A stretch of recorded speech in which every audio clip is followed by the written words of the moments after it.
They walk into the room and their eyes move automatically, not toward the front, not toward the center, toward the back corner, the seat near the wall, the chair by the door. They settle in quietly, pull out a notebook or a phone, and let the noise of the room wash over them without joining it. No one notices them arrive. That is exactly how they want it. In meetings, they choose the chair farthest from the head of the table. In cafes, they take the booth in the shadows. In movie theaters, they climb to the top row even when the place is nearly empty. And when someone asks why, they shrug and say something like, "I just like the view from here," or "It is more comfortable." But that is not the whole truth. Most people see them and think shy, antisocial, disengaged. Some assume they are not confident enough to sit up front. Others think they just don't care.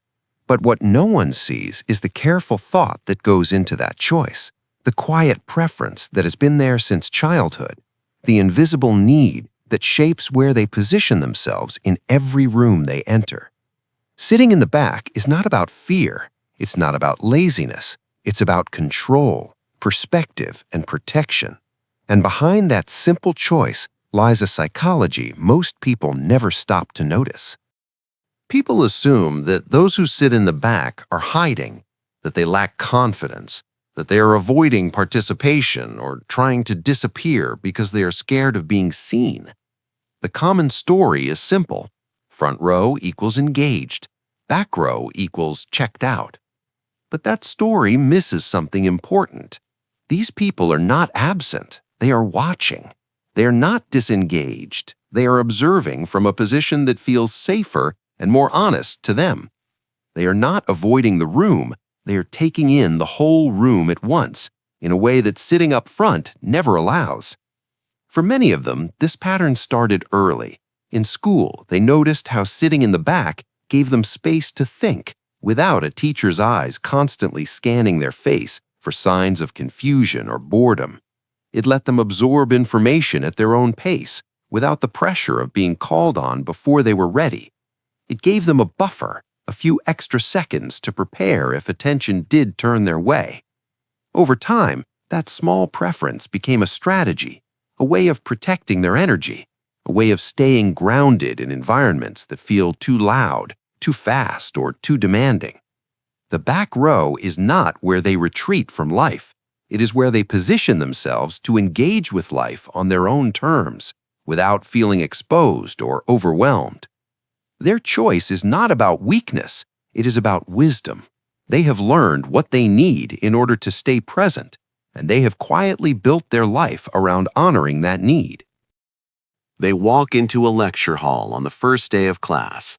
The front rows fill quickly with people leaning forward, notebooks open, eyes bright. They keep walking, past the second row, past the middle, all the way to the back corner near the window. They sit down, arrange their things slowly, and glance up at the room.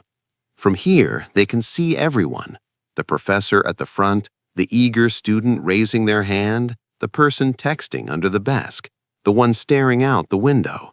They see the whole picture, and no one is watching them do it. Inside, there is a quiet sense of relief, a feeling that says, "I am here, but I am not trapped. I can observe without performing." They do not need to make eye contact with the instructor every few minutes. They do not need to signal enthusiasm or engagement through their posture.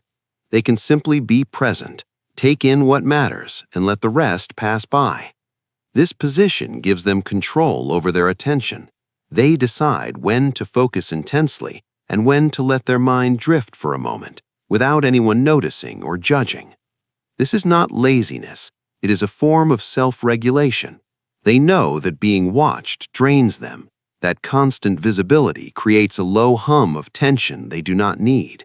So they choose a spot where they can relax their face, breathe deeply, and process information without the added weight of being perceived.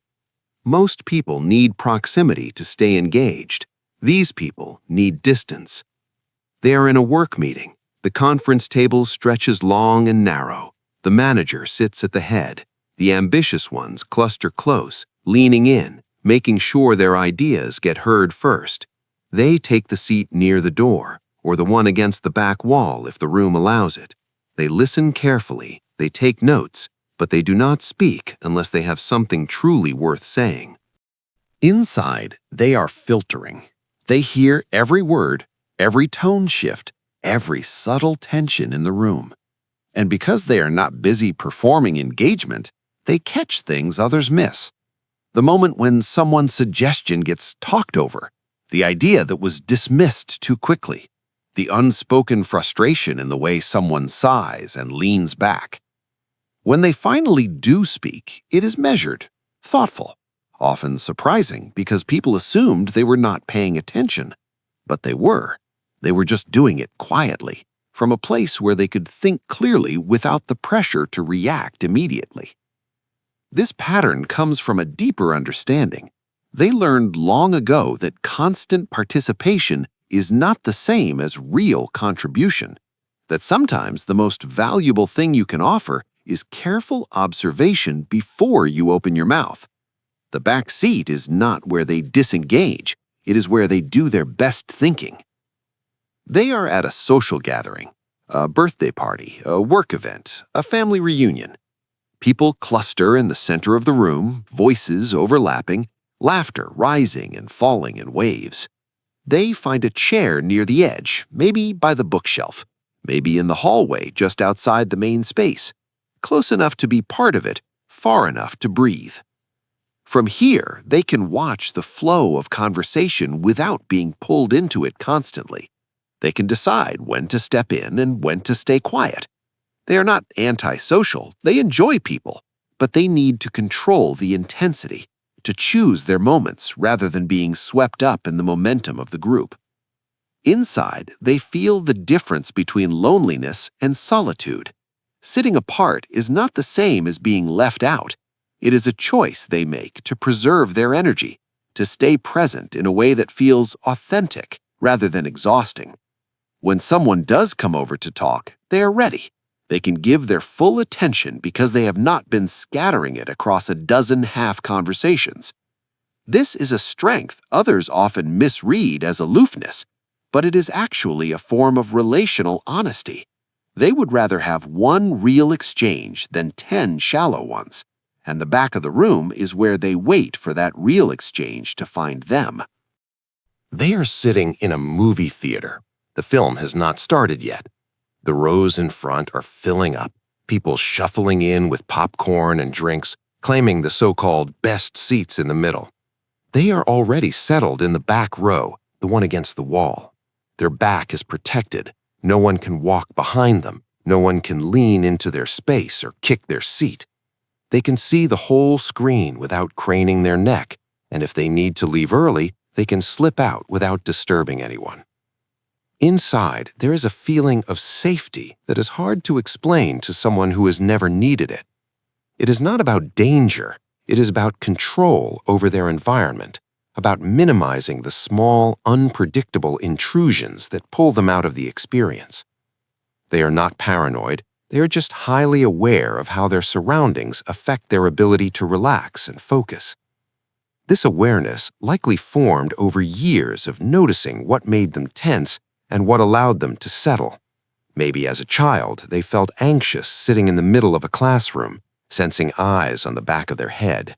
Maybe they discovered early that having a wall behind them helped them feel grounded. Whatever the origin, the pattern has stayed, and it serves them well. They are not afraid of the world. They have just learned to arrange themselves within it in a way that lets them stay calm and present. They arrive early to a workshop or seminar. Chairs are arranged in rows facing a stage.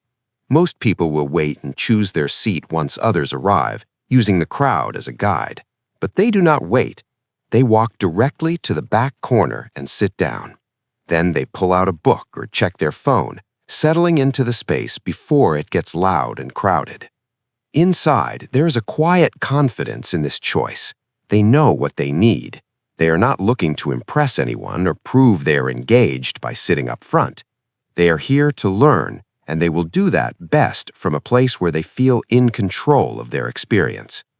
If the content is good, they will absorb it fully.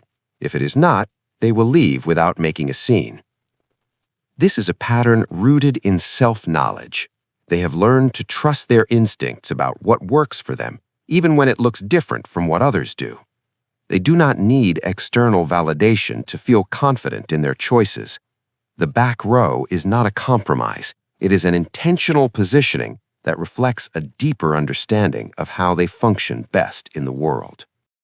This way of moving through the world shapes their relationships in quiet but profound ways.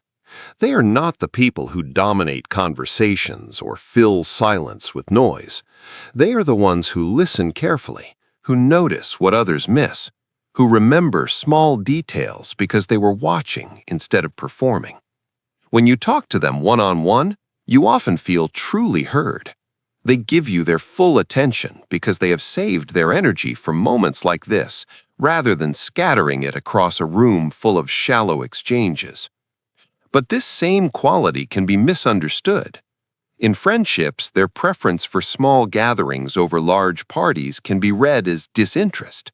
In romantic relationships, their need for physical and emotional space can feel like distance or withdrawal. They are not pulling away. They are just maintaining the breathing room they need to stay present and authentic. When people understand this, the relationships deepen. When they do not, the relationships often fade. The challenge is that these people rarely explain themselves. They assume their behavior is obvious, or they worry that explaining will sound defensive. So they stay quiet, and others fill the silence with their own interpretations. Over time, this can leave them feeling isolated, even in rooms full of people who care about them. When stress arrives, they handle it differently than most. They do not seek constant reassurance or process out loud with a dozen friends. They retreat. They find a quiet corner, literally or mentally, and they work through it alone. This can be a strength. It means they do not spiral in panic or pull others into their anxiety. They stay steady, grounded, observing their own thoughts and emotions with the same calm attention they give to the world around them. But it also means they can carry burdens longer than they should. They do not ask for help easily. They have learned to be self-sufficient, and that independence, while valuable, can become a kind of isolation when the weight gets too heavy. They will sit in the back row of their own life, watching their struggles from a distance, analyzing them, trying to solve them alone, until something finally forces them to reach out. When setbacks come, they do not collapse, they recalibrate. They step back, assess what went wrong, and adjust their approach. This reflective quality makes them resilient over the long term. They learn from failure without being destroyed by it. But it also means they process disappointment slowly, privately, in ways that others might not see or understand. In the modern world, their way of being can feel out of step. The culture rewards visibility. It celebrates those who speak up quickly, who network aggressively, who perform confidence even when they do not feel it.